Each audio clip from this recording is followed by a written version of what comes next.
We have court orders for a reason, and when you don't follow court orders, bad things happen. Harris County settled and said, okay, we're not going to concede that we were violating the Fourth Amendment. Don't kill someone on the road. Do you understand? Yes, sir. I'm going to find no probable cause in your case now. That 30-second clip you just watched probably broke your brain. The judge tells a guy, bad things happen when you ignore court orders, and then immediately tells him you're free to go. This isn't just a drunk driving case. It's a battle over the Fourth Amendment. At stake isn't just a suspended license, but the fundamental right to not be arrested unless the police follow the rules exactly. Here's the setup. This guy was pulled over for a DWI back in 2021. The police say he was weaving, had glassy eyes, the whole works. But there's a massive, invisible problem with the paperwork that the defense attorney just spotted. She's about to drop a technicality so powerful, it forces the judge to ignore the fact that the guy might have been drunk. What unfolds over the next few minutes is a masterclass in how a typo can beat the truth. Let's start from the top. Oh, I'm sorry. I didn't even see. Please. I'm approaching on laws. Okay. Is the last name. He's on bond. Okay. He has a BVR, but can we hear PC on this one? Sure. All right, there's this. You don't think there's PC? Laws. Law. Yes. You don't think there's PC? I don't, looking at the dims, but reasonable minds can disagree, Judge. Have we done PC on this before? I don't know. This is an older case and I just got appointed on it last month. So. Did you already approach on PC on this? I have not. Don't worry about it. I'll just be honest, Judge. I had assumed because of the age of the case that PC had been done. But Of course it has been. right. But there's a new set of eyes, you know? Okay, ready? Yes, Your Honor. Sorry, just reading through 2021 case. Thanks, sir. All right. On October 5th, 2021, the officers were dispatched to a DWI call. Excuse me. I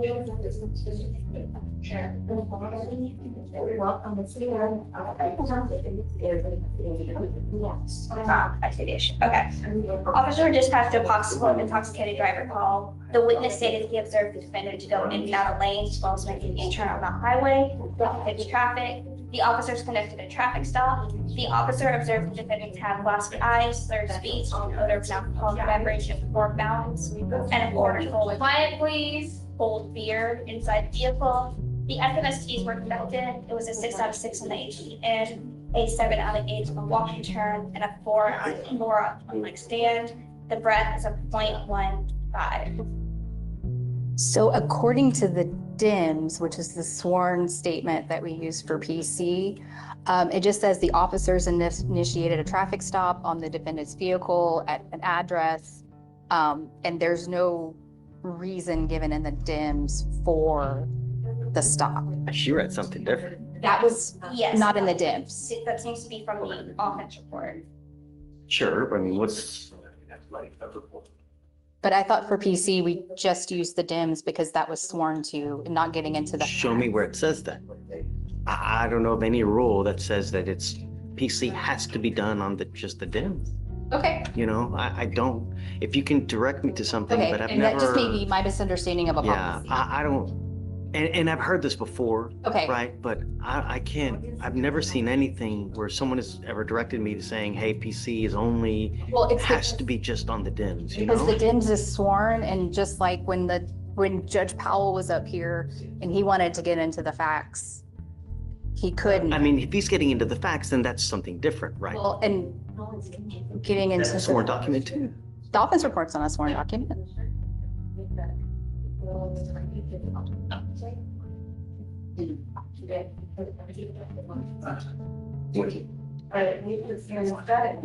Thank you very much. I mean, I guess, Your Honor, I think it's a public record that they're using the DIMS taking the offense report. And also, I have never seen it before where we have to rely solely on the DIMS for probable cause. It's probable cause. Back when we go to the grand jury, that's all offense report, that's all DIMS, it's everything that comes in, it's even evidence. That's probable cause. Yeah, I don't know. I don't think that, I mean, let's look, because I don't know, you know? Okay, I'll stand And down. I'll, Go check with sure. Ms. Rogers.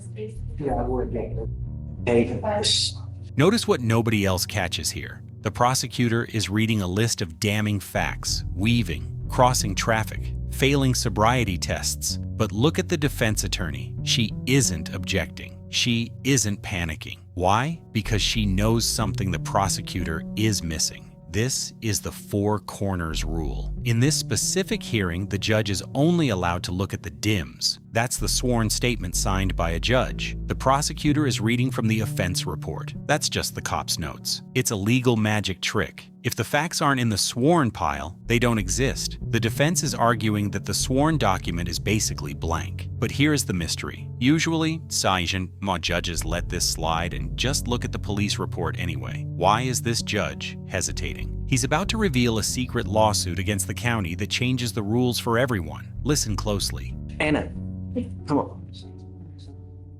So you're saying that the DIMS has no reason for the stop, right?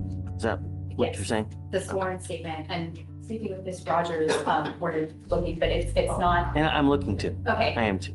There was a class action lawsuit, and as part of the settlement, the agreement was that Harris County would use the DIMS to support Okay, PC, but we're getting that all together.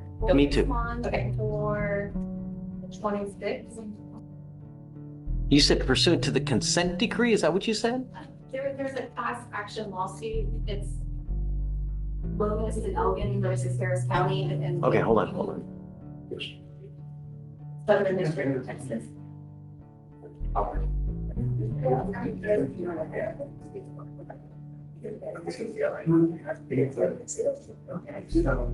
Okay, go ahead and sign. What, okay, what is it?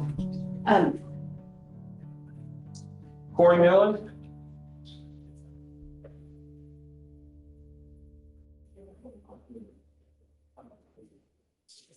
Yeah.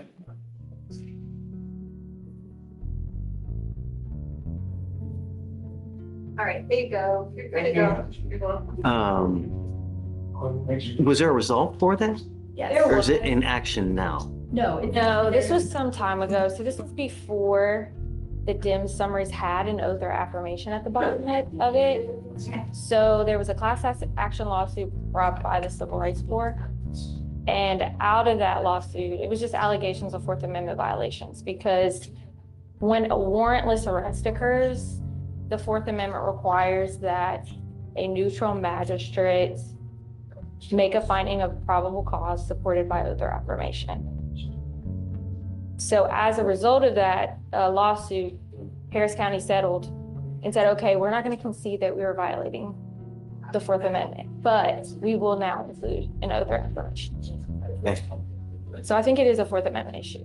I'm curious, so I'm curious, for PC purposes, can state use an offense report to supplement a DIMS, or are we strictly going in the four corners of the DIMS and nothing else? I don't know. Well, the four corners of the DIMS is what's sworn to. The offense report is not.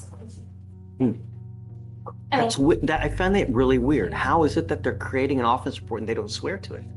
You know, because there's in the offense report, you also have a search warrant. Like 9 times out of 10, you've got a blood search warrant, and that's sworn to. Your Honor, if the officer makes something up into the offense report, he is committed a crime.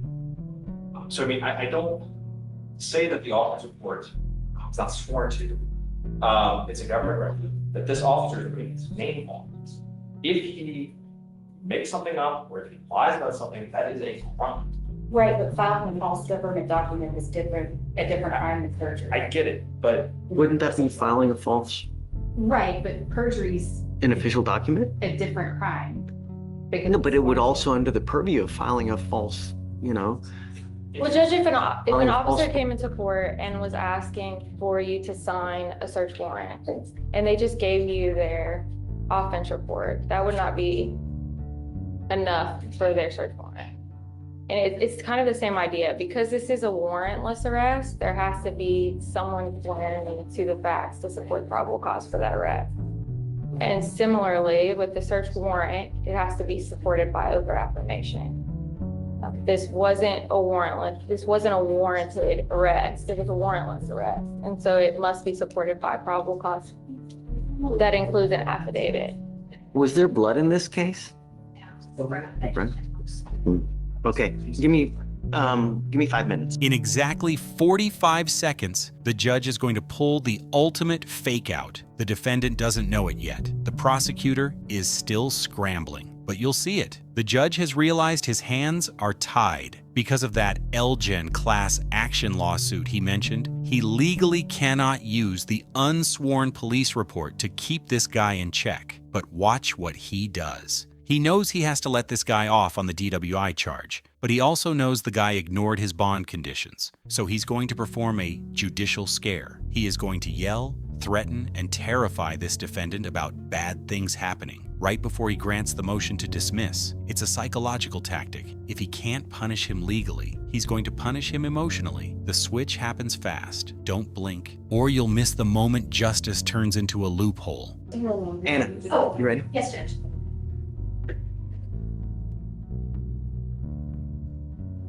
Mr. Laws, come up.